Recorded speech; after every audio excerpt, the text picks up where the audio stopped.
আসসালামু আলাইকুম। আমার সাথে নতুন একটা সমস্যা সৃষ্টি হয়েছে, বান্দরের উপদ্রব।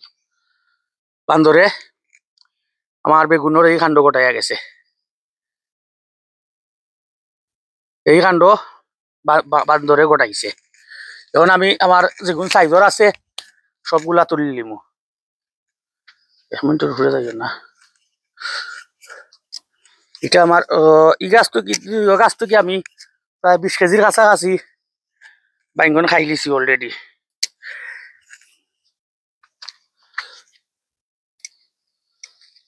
এই কোনটা কিতা বললাম,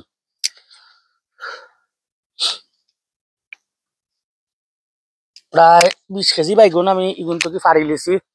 ওহরকু যেগুন ফাররাম এগুন ফারার কারণ হইল বান্দর। বান্দরে যদি খাইলা এতে তো আমার খাটিয়া নিয়া গড় খাইলাও আটা বালা, যার কারণে আমি একটু বড় সাইজের যেগুন আছে এগুন তোরে নেরামগি।